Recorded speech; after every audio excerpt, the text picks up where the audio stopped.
Bonjour à tous, donc moi je suis Sylvie Effinger, la maman de Célie, Stacy et Richie, donc une première affaire de placement abusif et pédocriminalité qui a démarré dans le Val-de-Marne dans les années 2009. Donc je me suis battue pendant 10 années pour mes 3 enfants, Célie, Stacy et Richie. Donc Richie qui est la sœur, Stacy qui est la sœur jumelle de Célie, qui a elle été beaucoup victime de beaucoup de violences, abus, qui ne peut pas témoigner aujourd'hui parce que c'est très dur de témoigner. Hein, elle montre son visage, elle est reconnue partout. Elle a 18 ans, donc sa sœur a pu témoigner. Donc moi je me bats depuis 10 ans contre ce réseau parce que pour moi déjà l'aide sociale à l'enfance qui fournit, qui alimente le réseau pédocriminel, c'est l'ASE. L'ASE en volant des enfants à des parents, l'ASE qui cible des parents. Donc les deux, il faut vraiment relier les deux, quoi. Il n'y a pas de place, enfin, ça marche ensemble ces deux trucs-là. C'est, il y a des disparitions d'enfants dans ce pays, mais il y a beaucoup de placements abusifs. Et on se rend compte qu'il y a beaucoup de mères ou pères, on s'attaque à des familles, il n'y a personne autour qui va pouvoir les défendre. On va aller chercher des parents aussi qui ne connaissent pas leurs droits. On va attaquer beaucoup de femmes étrangères aussi. Moi, dans le Val-de-Marne, en banlieue, mes filles sont métisses, je me suis rendu compte qu'on arrachait beaucoup d'enfants maghrébins, africains et métis. Énormément d'enfants métis. Donc il y a une sélection sur certaines catégories d'enfants. On arrache aussi énormément d'enfants autistes. Aujourd'hui, en France, on a des foyers qui craquent, qui débordent. Moi, déjà, depuis quelques années, je suis au courant, parce que dans mon quartier même, il y avait des enfants qui étaient arrachés. Il y a des gosses qui sont en Belgique, parce qu'il n'y a pas de place en France. Donc en France, le réseau il est étendu avec beaucoup de pays. C'est international ce qui se passe là. Donc moi, dans mon dossier judiciaire dans le Val-de-Marne, j'ai découvert de la triponctuation maçonnique. J'ai porté plainte donc après des agressions, donc des violences, le père. Je demande une protection de 6 mois pour mes enfants parce qu'ils étaient en danger, le père était dans le quartier. Ils avaient subi des agressions de la part de la compagne du père. J'ai porté plainte, la juge n'a même pas écouté les enfants et elle a renvoyé les enfants chez le père et la compagne maltraitante. Moi j'ai été écartée. À partir du moment où j'ai eu des visites médiatisées au foyer, pas dans un point rencontre, et j'ai commencé à réaliser ce qui se passait autour de moi et ce qui se passait surtout sur les enfants. Donc j'ai remarqué qu'il y avait une petite catégorie d'enfants qui étaient mis devant, qui étaient toujours bien propres, bien mis, et puis derrière ça, dans ce même foyer, il y avait des enfants en très mauvais état. Alors je suis rentrée dans ce foyer et dans d'autres à plusieurs périodes, pendant plusieurs semaines. Et j'ai vu de mes yeux la dégradation de ces enfants qui sont maltraités, qui sont abusés sexuellement. C'est un truc fulgurant, je suis traumatisée, jamais ça sortira de ma tête. Et j'ai vu mes gosses aussi à moi, et ma fille Stacy, et mon fils Richie, craquer, comme il a dit le papa tout à l'heure, des enfants qui deviennent fous, sans repère, des enfants qui développent des gros troubles de comportement, des enfants qui ont des problèmes de santé, de dos, de hanches, tout ça donc dû aux abus. Donc moi je suis une maman, j'ai fait des petites enquêtes et j'ai pas hésité à faire des plaintes dans le pays. J'ai des preuves. Et j'ai commencé à faire du bruit dans le Val-de-Marne toute seule. J'ai commencé devant des tribunaux, j'ai fait des occupations seule avec un mégaphone, j'avais des audiences, je faisais des appels à rassemblement. Ensuite, je porte plainte pour... donc en 2007, je dépose plainte pour les violences qu'a subies ma fille. Des agressions, des mutilations. Jusqu'aujourd'hui, la plainte, elle n'est pas traitée. Donc ça fait plus de 10 ans que je dénonce toutes les violences sexuelles sur les autres enfants. Les plaintes, elles sont jetées à la poubelle. Enfin non, on me barre la route avec les 3 points. Parce que dans leur triponctuation maçonnique, dans leurs petits symboles qu'ils mettent dans certains dossiers judiciaires, nous, on sait ce que ça veut dire la triponctuation. Et on sait que quand dans un dossier, on vous met 3 étoiles en ligne, ça ne veut dire que tu ne passes plus. Ton dossier ne peut plus passer. Donc quelle que sera la personne, que ce soit la police, des médecins, un foyer, un juge qui a les documents en main, quand vous avez des étoiles dans le dossier il est verrouillé.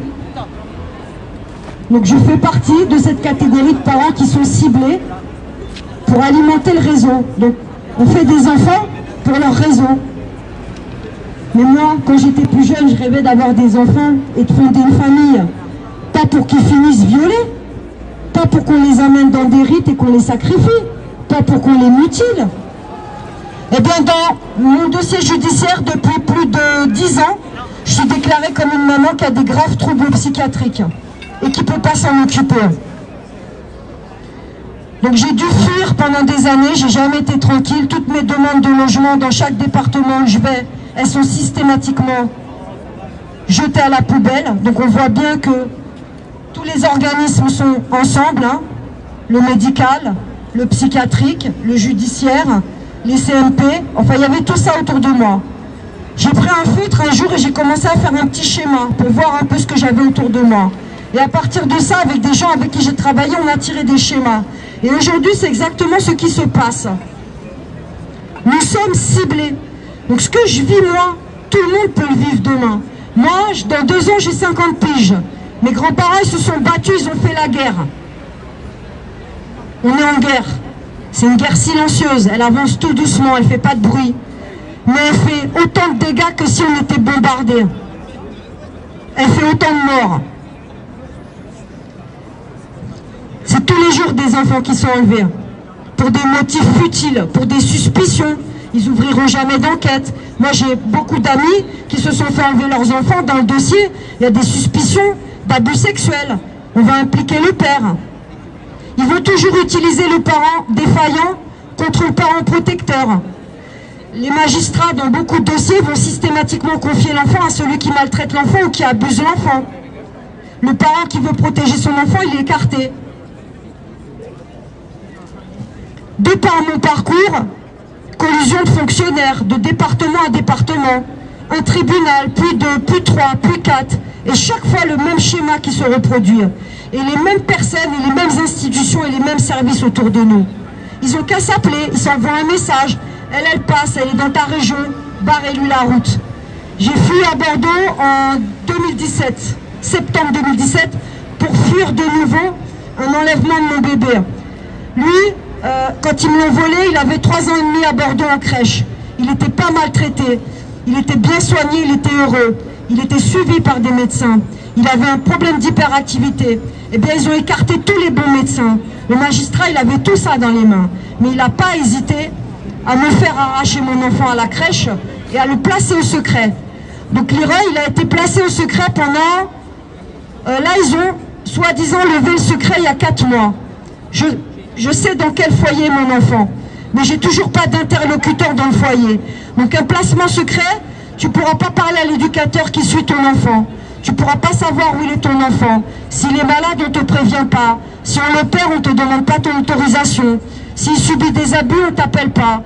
S'il est scolarisé ou pas, tu n'as pas besoin de savoir, on ne t'envoie pas les bilans scolaires.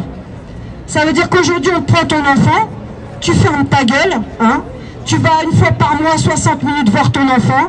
Comme j'ai dit au juge, 60 minutes par mois, c'est 12 heures par an. Où elle est ma place? 12 heures par an pour recréer un lien avec mon enfant.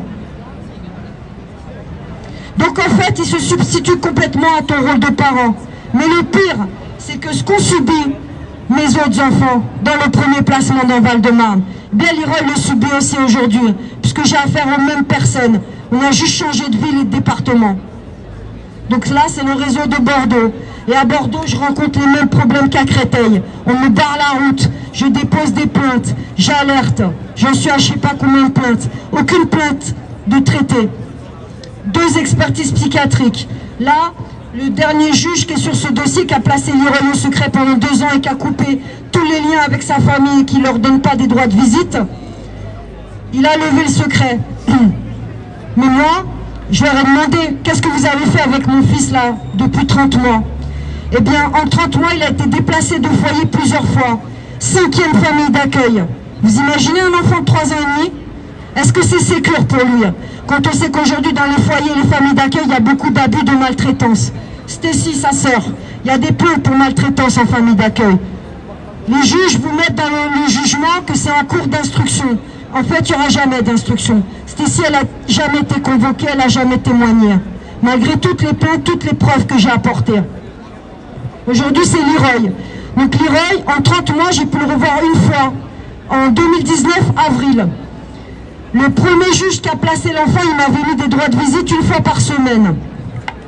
J'ai trop dénoncé, j'ai fait des tracts, j'avais une audience en